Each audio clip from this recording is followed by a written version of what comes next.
नमस्कार दोस्तों, स्वागत है आप सभी का आपके अपने YouTube चैनल नॉलेज पंडित पर। दोस्तों आज मैं आपके लिए लेकर आया हूं 50 प्रीवियस ईयर्स क्वेश्चन के जीके जीएस का प्रश्न पत्र। दोस्तों ये रिपीट पर पूछे जाने वाले प्रश्नों का संग्रह है, तो वीडियो को अंत तक जरूर देखिएगा। आप किसी भी एग्जाम की तैयारी कर रहे हैं, चाहे यूपी पुलिस री एग्जाम की, चाहे एसएससी की, रेलवे की, या अपने स्टेट गवर्नमेंट के किसी भी एग्जाम की, जीके के ये प्रश्न हर परीक्षा में पूछे गए हैं। तो अंत तक देखिएगा और अपने दोस्तों के साथ जरूर शेयर करिएगा। तो चलिए शुरू करते हैं। सबसे पहला प्रश्न यहाँ पर आप देख रहे हैं, एपीफाइट्स वे पौधे होते हैं जो अन्य पौधों पर किसके लिए निर्भर रहते हैं। तो एपीफाइट्स श्रेणी के पौधे वो पौधे कहलाते हैं जो अन्य पौधों पर यांत्रिक अवलंबन के लिए, यानी कि दूसरे का सहारा लेकर ऊपर चढ़ने के लिए जो पौधे निर्भर होते हैं, वो एपीफाइट श्रेणी में आते हैं। अगला क्वेश्चन है, पेलियो वनस्पति के अंतर्गत हम किसका अध्ययन करते हैं। पेलियो वनस्पति के अंतर्गत हम किसका अध्ययन करते हैं, तो यहाँ पर सही उत्तर हो जाएगा पेलियोलॉजी जो है, यह पेलियो बॉटनी जो है, ऑप्शन नंबर डी इनमें से कोई नहीं राइट आंसर हो जाएगा। अगला क्वेश्चन देख लेते हैं, जंतु विज्ञान का अध्ययन क्या कहलाता है। सही उत्तर क्या हो जाएगा।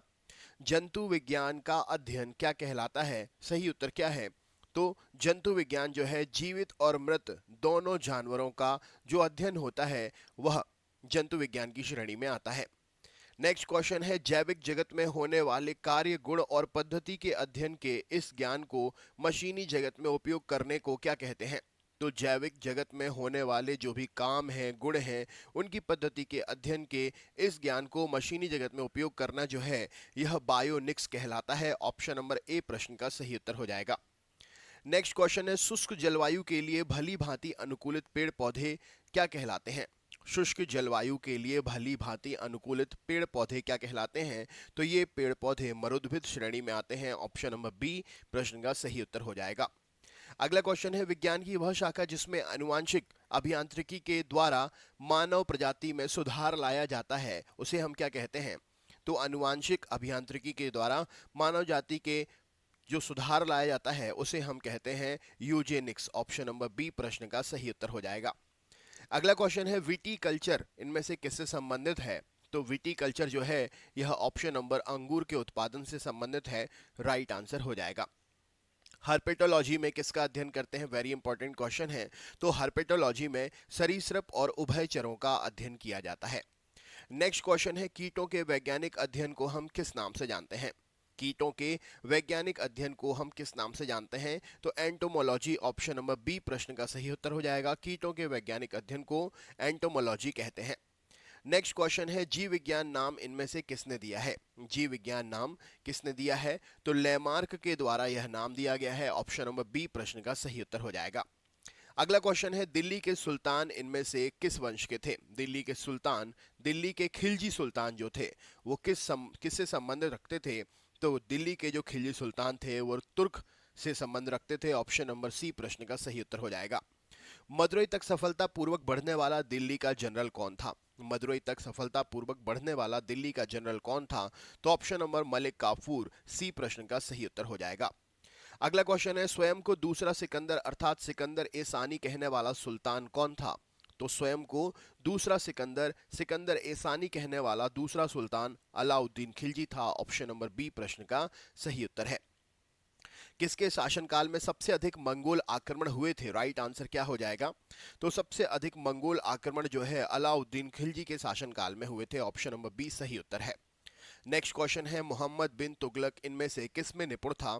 तो मोहम्मद बिन तुगलक जो है दर्शन शास्त्र में निपुण था। ऑप्शन नंबर डी प्रश्न का सही उत्तर हो जाएगा।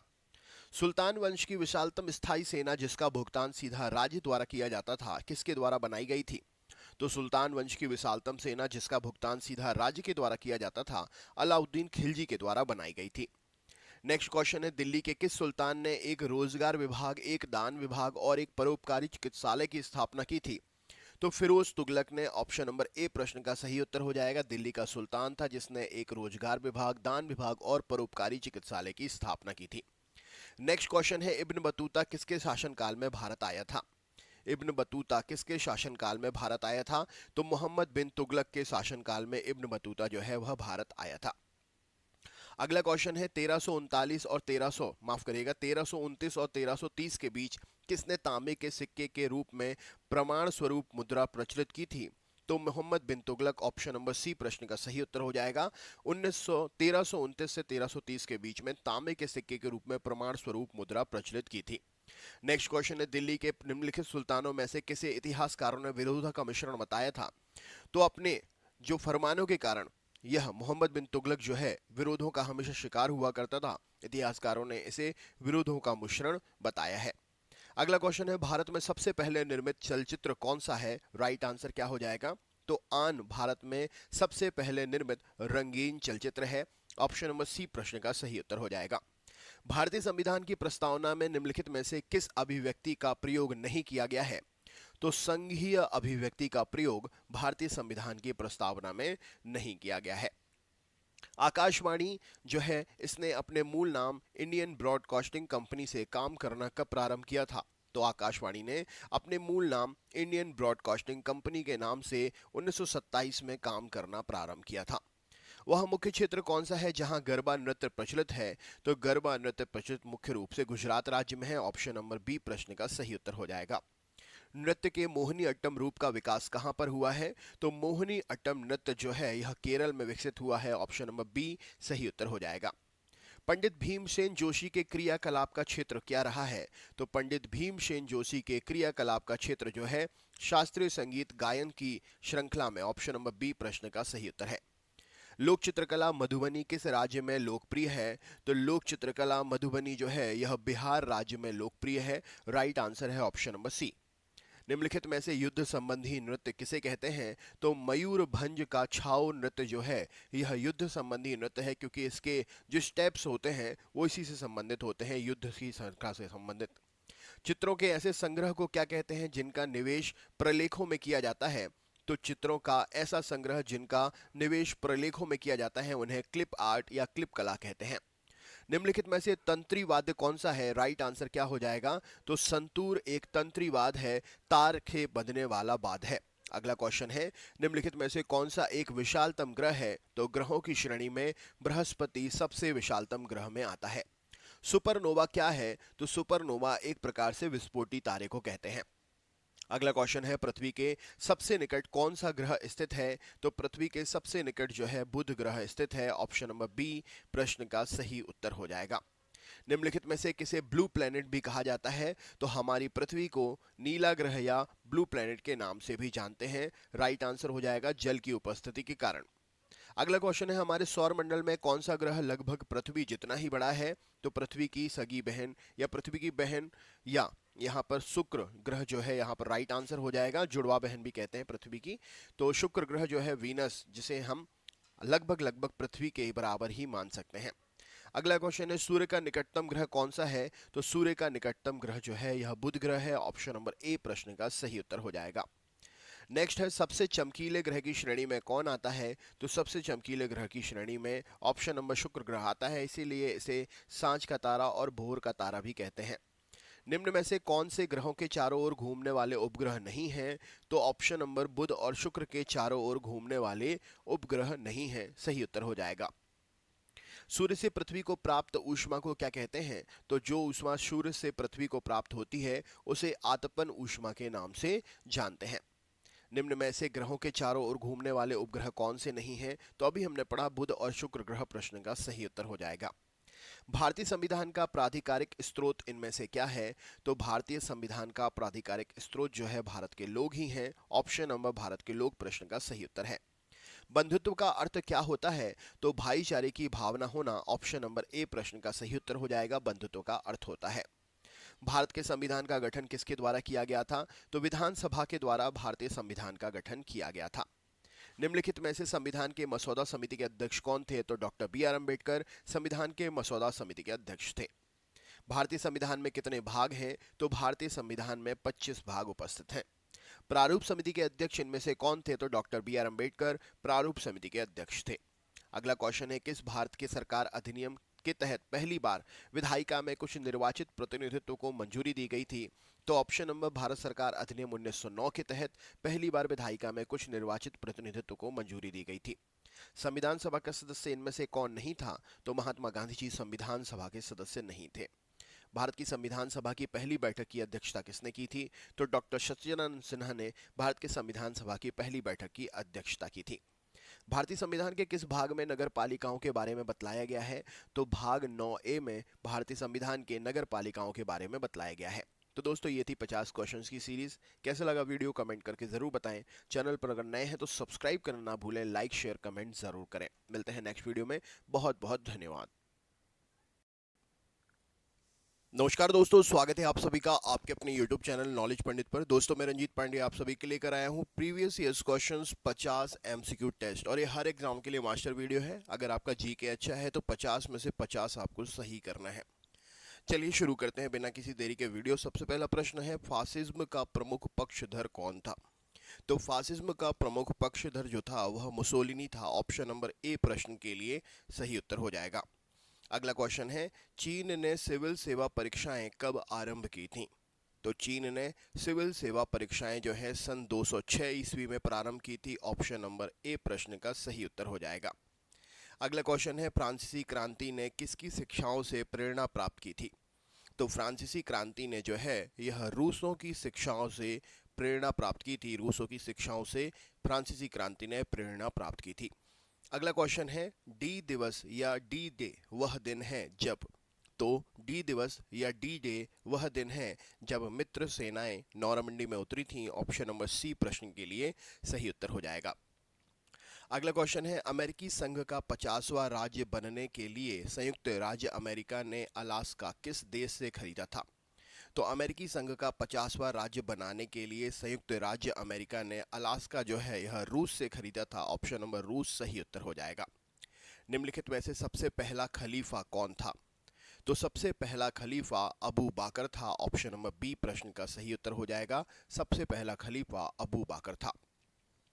नेक्स्ट क्वेश्चन है, प्राकृत अधिकार के सिद्धांत का प्रवर्तक कौन था?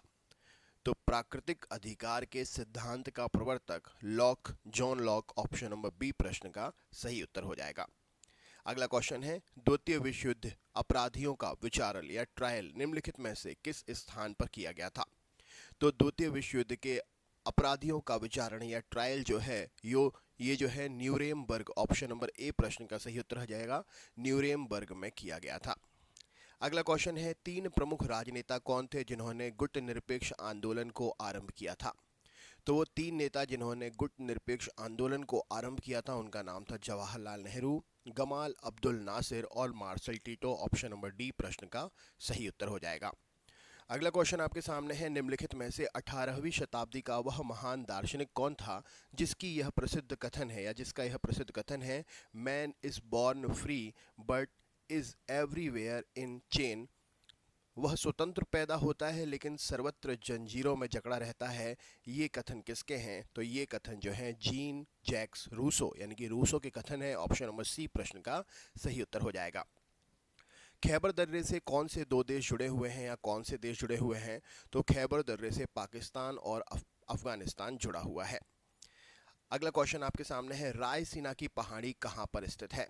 रायसीना की पहाड़ी कहाँ पर स्थित है? तो ऑप्शन नंबर ए प्रश्न का सही उत्तर हो जाएगा। राष्ट्रपति का भवन जो है वह रायसीना की पहाड़ी पर ही स्थित है, जहां राष्ट्रपति भवन स्थित है। नेक्स्ट क्वेश्चन है, अंडमान और निकोबार द्वीप समूह की राजधानी क्या है? तो अंडमान और निकोबार द्वीप समूह की राजधानी पोर्ट ब्लेयर है। ऑप्शन नंबर ए सही उत्तर हो जाएगा। निम्नलिखित दर्रों में से कौन सा सतलुज घाटी में पड़ता है? तो शिपकीला दर्रा जो है यह सतलुज घाटी में पड़ने वाला दर्रा है। ऑप्शन नंबर सी सही उत्तर हो जाएगा। कैलाश मानसरोवर की यात्रा पर जाने वाले तीर्थ यात्रियों को तिब्बत में प्रवेश करने के लिए किस दर्रे को पार करना पड़ता है? तो कैलाश मानसरोवर की यात्रा पर जाने वाले तीर्थ यात्रियों को तिब्बत में प्रवेश करने के लिए नाथुला दर्रे को पार करना पड़ता है। ऑप्शन नंबर डी प्रश्न का सही उत्तर है। अगला क्वेश्चन है, पंचशीर घाटी कहाँ पर स्थित है? तो पंचशीर घाटी जो है अफगानिस्तान में स्थित है। ऑप्शन नंबर बी सही उत्तर हो जाएगा। नेक्स्ट क्वेश्चन है, डंकन पैसेज निम्न में से किसके बीच स्थित है? तो डंकन पैसेज जो है यह लिटिल और दक्षिणी अंडमान के बीच में स्थित है। ऑप्शन नंबर दक्षिण अंडमान और लिटिल अंडमान के बीच में स्थित है डंकन पैसेज। अगला क्वेश्चन है, भारत का प्रथम सौर शहर कौन सा है? तो भारत का पहला सौर शहर आनंदपुर साहिब है। ऑप्शन नंबर ए प्रश्न का सही उत्तर है। निम्नलिखित में से वह पर्वत श्रेणी कौन सी है जो भारत में सबसे पुरानी है? तो भारत में सबसे पुरानी पर्वत श्रेणी जो है यह अरावली पर्वत श्रेणी है। ऑप्शन नंबर सी प्रश्न का सही उत्तर हो जाएगा। भारत में निम्नलिखित में से किस गोलार्ध में, भारत जो है निम्न में से किस गोलार्ध में स्थित है? तो भारत उत्तरी और पूर्वी गोलार्ध में स्थित है। ऑप्शन नंबर ए प्रश्न का सही उत्तर हो जाएगा। अगला क्वेश्चन आपके सामने है, एक ऑक्सीजन अणु में दो परमाणु किससे बंधे होते हैं? तो एक ऑक्सीजन अणु में दो परमाणु जो है यह दो आबंध से बने होते हैं। ऑप्शन नंबर बी प्रश्न का सही उत्तर हो जाएगा। न्यूक्लियनों को किस उपकणों का मिश्रण माना जाता है? तो न्यूक्लियनों को जो है क्वार्क उपकणों का मिश्रण माना जाता है। ऑप्शन नंबर बी सही उत्तर हो जाएगा। धनायन और ऋणायन दोनों रूपों में आवेशित तत्व कौन सा है?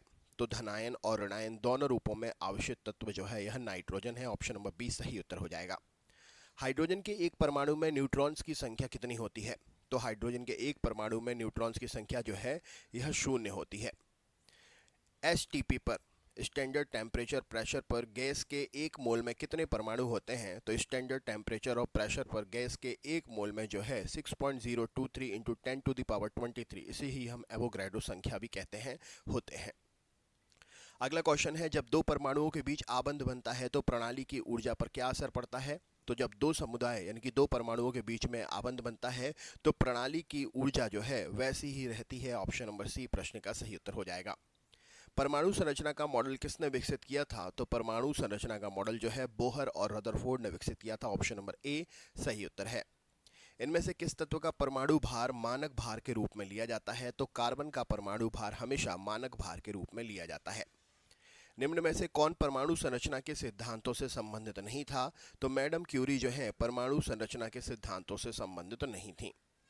हीलियम परमाणु जब इलेक्ट्रॉन खोता है तब यह क्या बनाता है? तो हीलियम परमाणु जब इलेक्ट्रॉन खोता है तो धनात्मक हीलियम आयन बनाता है। ऑप्शन नंबर डी प्रश्न का सही उत्तर हो जाएगा। भारत का पहला कंप्यूटर कहाँ पर स्थापित किया गया था? तो भारत का पहला कंप्यूटर जो है भारतीय सांख्यिकी संस्थान कलकत्ता में स्थापित हुआ था। ऑप्शन नंबर डी प्रश्न का सही उत्तर है। ग्रुपवेयर इनमें से किसे कहते हैं? तो ग्रुपवेयर जो है एक प्रकार का सॉफ्टवेयर होता है। ऑप्शन नंबर सी प्रश्न का सही उत्तर हो जाएगा। नेक्स्ट क्वेश्चन है, निम्न में से किस क्षेत्र में स्प्रेडशीट सॉफ्टवेयर अधिक प्रयोग होती है? तो सांख्यिकी के क्षेत्र में जहां पर हिसाब किताब होता हो वहां पर स्प्रेडशीट सॉफ्टवेयर जो है सबसे अधिक प्रयोग होता है। अगला क्वेश्चन है, पहले इलेक्ट्रॉनिक अंकीय कंप्यूटरों में क्या हुआ करता था? तो पहले इलेक्ट्रॉनिक अंकीय कंप्यूटर में जो है वॉल्व हुआ करते थे। ऑप्शन नंबर बी प्रश्न का सही उत्तर हो जाएगा। अगला क्वेश्चन है, संचार नेटवर्क जिसका प्रयोग बड़ी संस्थाओं द्वारा प्रादेशिक, राष्ट्रीय और वैश्विक क्षेत्र में किया जाता है उसे क्या कहते हैं? तो वह संचार नेटवर्क जो है वाइड एरिया नेटवर्क होता है जिसका प्रयोग बड़ी संस्थाओं के द्वारा प्रादेशिक, राष्ट्रीय और वैश्विक क्षेत्र में किया जाता है, वैन। एक विसिल ब्लोअर की वेबसाइट विकीलीक्स एक अंतर्राष्ट्रीय संगठन है, यह कहाँ पर स्थित है? तो एक विसिल ब्लोअर की वेबसाइट विकीलीक्स जो है यह अंतर्राष्ट्रीय संगठन है और यह स्वीडन में स्थित है। ऑप्शन नंबर सी प्रश्न का सही उत्तर हो जाएगा। माइक्रोसॉफ्ट ऑफिस का निजी सूचना प्रबंधक कौन सा है? तो माइक्रोसॉफ्ट ऑफिस का निजी सूचना प्रबंधक जो है आउटलुक है। ऑप्शन नंबर ए प्रश्न के लिए सही उत्तर हो जाएगा। HTML में नोजेबल प्रतीक किसका होता है? तो HTML में नोजेड प्रतीक जो है यह रेखा को गहरे धूसर रंग में प्रदर्शित करता है। ऑप्शन नंबर सी प्रश्न के लिए सही उत्तर हो जाएगा। असेंबली भाषा में प्रयुक्त संकेत कौन सा है? तो यहाँ पर ऑप्शन नंबर बी प्रश्न का सही उत्तर हो जाएगा M mnemonics. Option number B प्रश्न का सही उत्तर हो जाएगा। असेंबली भाषा में प्रयुक्त संकेत है यह। HTML में तथा टैग किसमें परिबद्ध सामग्री दर्शाते हैं? तो HTML में तथा टैग जो है यह पृष्ठभूमि में परिबद्ध सामग्री दर्शाते हैं। ऑप्शन नंबर बी प्रश्न का सही उत्तर है। अगला क्वेश्चन है, जो खर्चा कर दिया गया हो और वसूल ना हो सके उसे हम क्या कहते हैं? तो जो खर्चा कर दिया गया हो और उसे वसूल ना कर सकें उसे हम निम्नलिखित लागत कहते हैं। ऑप्शन नंबर सी प्रश्न के लिए सही उत्तर हो जाएगा। जो वस्तुएं दुर्लभ हो और उनकी आपूर्ति सीमित हो उन्हें हम क्या कहते हैं? तो जो वस्तुएं दुर्लभ हो और उनकी आपूर्ति सीमित हो उन्हें हम विलास वस्तुएं कहते हैं। ऑप्शन नंबर ए सही उत्तर हो जाएगा। गिफन वस्तुओं के लिए मांग वक्र कैसी होती है? तो गिफन वस्तुओं के लिए मांग वक्र जो है ऊपर की ओर चढ़ती हुई होती है। ऑप्शन नंबर ए सही उत्तर हो जाएगा।